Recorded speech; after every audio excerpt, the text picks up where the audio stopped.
India has announced a credit line of $10 billion to Africa, in addition to the ongoing credit program. The announcement was made by Prime Minister Narendra Modi at the 3rd India-Africa Forum Summit in the Indian capital, New Delhi.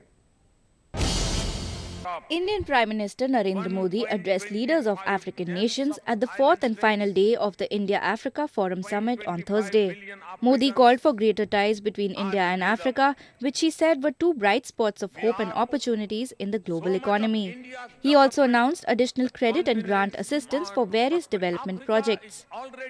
To add strength to our partnership, India will offer concessional credit of $10 billion over the next 5 years. We will also offer a grant assistance of $600 million.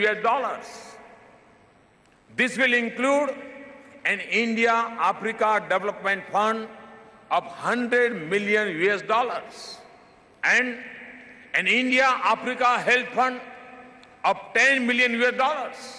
Prime Minister Modi also pitched for reforms in the UN Security Council, calling for a fair representation of all countries.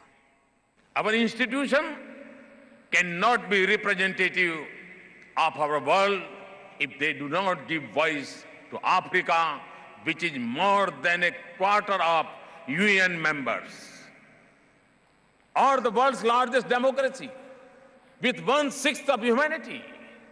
That is why India and Africa must speak in one voice for reform of the United Nations, including its Security Council.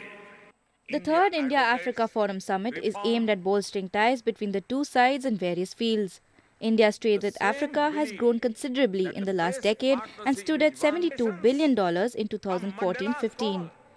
India mainly imports raw materials such as crude oil, gold, raw cotton and precious stones from Africa, which wants to benefit from Indian expertise in high-tech sectors such as IT and telecom equipments.